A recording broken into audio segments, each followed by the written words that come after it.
আলাইকুম। আপনারা দেখছেন বিদেশ টিভি, সঙ্গে আছি আমি জয়ী হাসান।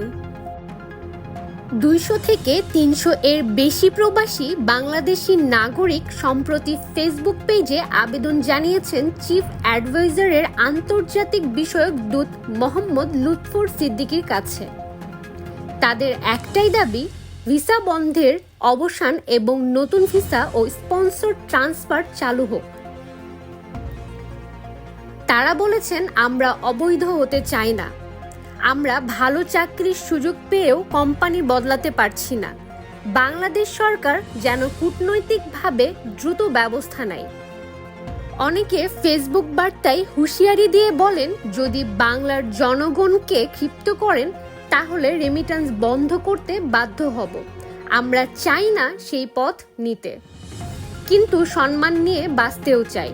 বিদেশ টিভির মাধ্যমে পাঠানো এই গণ আবেদনটি ইতোমধ্যে সামাজিক মাধ্যমে ব্যাপক আলোচনার জন্ম দিয়েছে।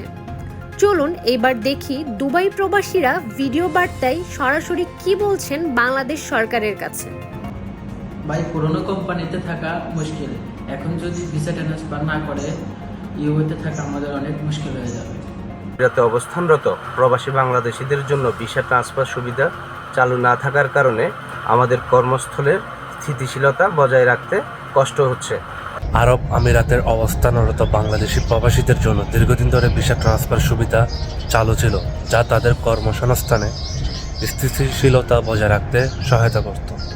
তবে সম্প্রতি এই সুবিধা বন্ধ করে দেওয়ায় অনেক প্রবাসী বিপাকে পড়েছে।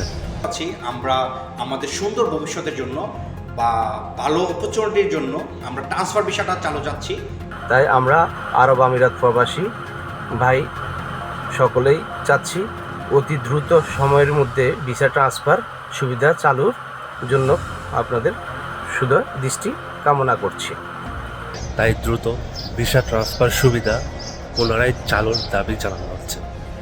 ট্রান্সফার বিষয়টি সংযুক্ত আরব আমিরাতে উচ্চ পর্যায়ে বৈঠকের ব্যবস্থা করেন এবং আলোচনার মাধ্যমে ভিসা ট্রান্সফার পুনরায় চালু করা হলে বাংলাদেশি কর্মীদের ভবিষ্যৎ সুরক্ষিত হবে এবং তারা নির্বিঘ্নে কাজ চালিয়ে যেতে পারবে। ভালো অপরচুনিটির জন্য আমরা ট্রান্সফার ভিসাটা চালু যাচ্ছি।